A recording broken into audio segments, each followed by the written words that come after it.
Welcome to this week's podcast. I'm Stuart McCullough. I'm the CEO of VHIA, and joining me for this week's discussion is Senior Workplace Relations Consultant Emma Scott. Welcome, Emma.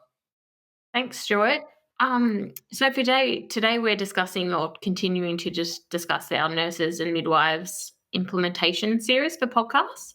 Yeah, we are. We're discussing a term that's not new, but for reasons that we're about to explain, has been redrafted. So that's clause 41C, the 4 clear days, is the subject of today's discussion. Before we start unpacking the new or the old clause, or as it is in this case, old clauses. So I think the first thing I just wanted to reference that this is intended to complement a 4 clear days guide that's been published. Where can members actually find that 4 clear days guide? So they can find the 4 clear days guide on the Nurses and Midwives page on VHIA groups. And also the landing page for this agreement as well. So can you explain to members what we actually mean by saying the landing page? Yeah, that's the other place that we put guides is on the landing page. Landing page means the page on the website where you find the agreement. So our practice is to post supporting documents such as implementation guides, such as FAQs on the landing page of the agreement to which they relate. Mm-hmm. So first, let's take a step back in time. And what about the agreement for 2020? Where would people find that 4 clear days provision in the agreement? Yeah, this is the interesting thing. So under the previous agreement and the agreements before that, it was not under one provision, but 2 provisions. So both clauses 52 and 58 dealt with 4 clear days. And so my understanding is that that's under the preceding agreements as well. So it's a long-standing issue. But for the start of today's conversation, let's talk about clause 48 of the agreement, which is titled Additional Leave Entitlement to 4 clear days. So that's clause 58. And so what clause 58 did is it provided for leave, additional leave entitlement in certain circumstances. And what are those certain circumstances? So the entitlement to leave arose where within a 28-day roster, the entitlement to 4 clear days is breached on at least 2 occasions. That is, the employee does not have at least 6 days free from duty, including recall. And a certain number of 28-day rosters have failed to provide 4 clear days. And so that number was set out in the table. What were the issues with the old clause? So there were a few. Firstly, the leave incremented in whole days, meaning it didn't accrue evenly. And there had to be 4 non-compliant rosters to have any entitlement at all. And there was an inconsistency within the clause in that clause 58 concerned any roster period without 4 clear days. The table refers to the number of periods on call. So the clause was silent or ambiguous as to how it would apply to part-time employees. That is the entitlement of 1 week of additional leave or 5 days. And if that's pro rata, what about clause 52? Again, clause 52 is another source for confusion. So clause 58 refers to additional leave, whereas clause 52 refers to an allowance. Mm-hmm. So it can't obviously be both. So those clauses weren't very clear. What's the problem with that? Well, where the meaning of a clause is unclear, it is likely there will be different views as to what it means. Mm-hmm. And so there's different views. Only one can technically be right, and that kind of puts members at a risk of claims of non-compliance and underpayment? Yes, and whereas part of the review process we identify clauses where the meaning is unclear or can be disputed, we seek to address that ambiguity through drafting as part of the bargaining process. So taking us to the new provision clause at clause 41C, let's bring that provision up on screen. Yes, clause 41C is titled 4 clear days allowance. So it looks like it now knows what it is. It does indeed, and it begins with the following note. Note, for other provisions relating to rosters, see clause 45 in brackets rosters. So that note is essentially a recognition that the clause tells part of the story with respect to rosters, but not the whole story. I think there's 3 subclauses. What do the 3 subclauses provide? Yeah, we'll go through those in turn. So the first subclause provides as follows: 41C1, from 24 June 2024, subject to 41C2 below. Commencing from the first 28-day roster posted after the date this agreement commences operation, and an employee is entitled to 4 clear days in each fortnight of each 28-day roster period free from duty, including on-call/recall work. So we should mention just something about the date of effect.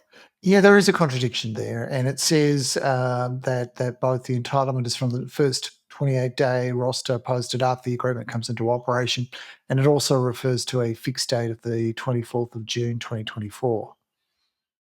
So it's worth noting that the clause, broadly speaking, continues as an existing provision with some modifications. So the new clause should apply from the first roster after the agreement commences operations. However, members should really ensure that the previous model operates up to that point, so there's no gap in entitlement. That's right. And before we move on to the next subclause, we should note the effect of the subclause is to outline the entitlement. So that an employee is entitled to 4 clear days from duty, including on-call, recall work in each fortnight of each 28-day roster. And that then takes us to subclause 2. 41C2 provides an employee who does not receive 4 clear days off duty as described in 41C1 in a 4-week roster period will be paid an allowance of 3.167 hours ordinary pay pro rata for part-time employees on each applicable occasion. So that's the entitlement. So there's 3 subclauses. What does the third one actually do? What the third one does is it permits an alternative to the allowance. So 41C3 provides that an employer or union covered by this agreement may propose an alternative arrangement to clause 41C2 to apply to a ward or unit. The proposal may be implemented where the employer, the union, and the majority of affected employees genuinely agree. Any proposal under subclause 41C3A will be provided in writing to the affected employees and the union.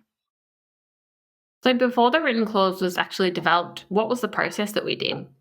So we prepared a discussion paper for the reference group outlining the issues, including that inconsistency about leave versus allowance, and proposing options for resolution.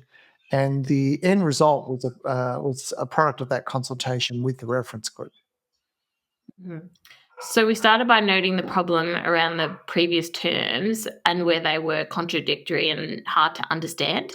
Yeah, one of the challenges of that is that obviously affects the feedback that people can give, where something is hard to understand to begin with.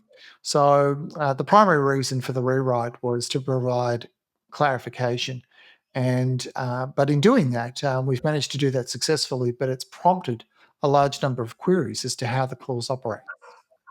Mm. So then that brings us to the 4 Clear Days guide, which is now available. How did we do the process for developing that? So we took the questions that members had asked, and we prepared a paper with answers to those questions. That was then provided to the reference group for feedback, and they identified additional matters for clarification. Mhm. And so then there's a central implementation committee as well. Yeah, that's right. We provided the document to the ANMF for their feedback, and that's really intended to ensure that there's no difference in approach between us. And so that ended up in the guide. So I guess what we should do is take people through the questions and answers in the guide. And the first question. Absolutely. So the first question is follows: Where does 3.167 hours ordinary pay pro rata for part-time employees come from? It's a price per non-compliant roster. The previous clause meant that someone could accrue 5 days additional leave in the event of 12 non-compliant rosters. An even price per roster is 3.167 hours, totaling 38 hours of the 12 rosters. So we've touched on some of these already, but the next one is, are there differences with the previous term?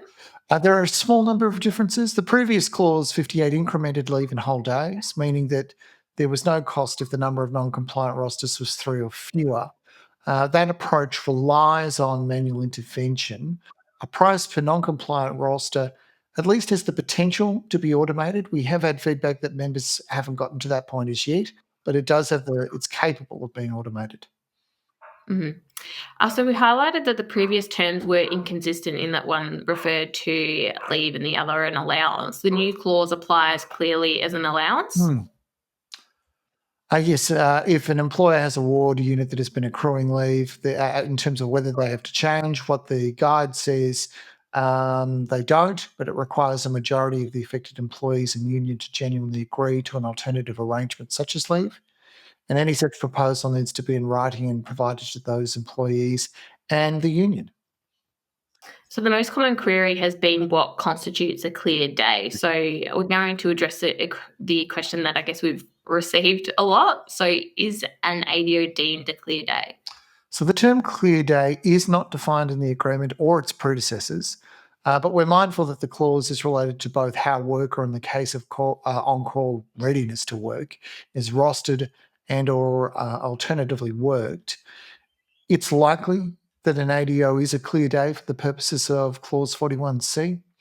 However, if a roster relies on an ADO to achieve 4 clear days in a roster period, including on call, we do recommend reviewing the roster, giving consideration to potential fatigue impacts. And the next example is a sick day, a clear day. Sick leave should not be considered a clear day within the meaning of clause 41C.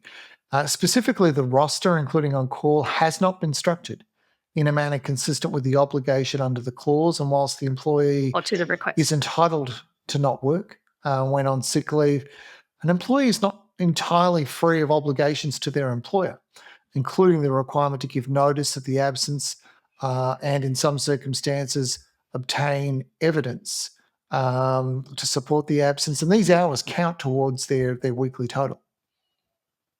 So it should be noted that the number of instances in which those circumstances arise are likely to be limited.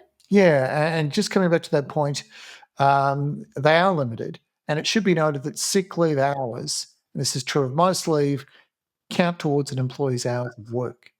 And I think that also weighs against it being considered a clear day. Mhm.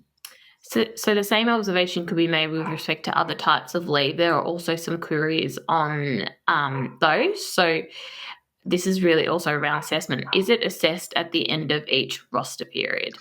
Yeah, the entitlement is calculated per roster period. In terms of when this assessment should occur, the term doesn't specify, never has. But it is true, that's true of many allowances. So generally, it would be expected that an allowance would be assessed and paid for the relevant pay period once the roster is worked. Another query we've got there concerns ordinary time and overtime. So does the ordinary pay impact an employee's entitlement to overtime, or are they separate? So the allowance does not impact ordinary hours or trigger overtime. Whilst the quantum of the allowance is determined by reference to ordinary pay, it does not count towards ordinary hours. Mhm. So now talking about part-time employees, for part-timers, the 4 clear days is pro rata. Is this based on actual hours or contracted hours? Again, whilst the clause doesn't specify, we strongly recommend the use of actual hours. Specifically in circumstances where contracted hours are regularly exceeded, it is possible that an underpayment arises if contracted hours are used. That is, the payment would not reflect a pro rata amount. So the next question is, how can a person be paid under these provisions? In terms of how much, in a 4-week roster period, employee who does not receive 4 clear days off duty will be paid an allowance of 3.167 hours ordinary pay, pro rata for part-time employees. Still on the part-timer frame, how should the pro rata entitlement be calculated for part-time employees? And then also, how should the actual hours versus contracted hours be calculated? Just for the applicable roster period or the previous 12 months or something else? All right, that is a double-barrel question, so I'll deal with each in turn. Starting with the first one. The clause does not currently and did not previously describe how how to prorata the entitlement to the payment.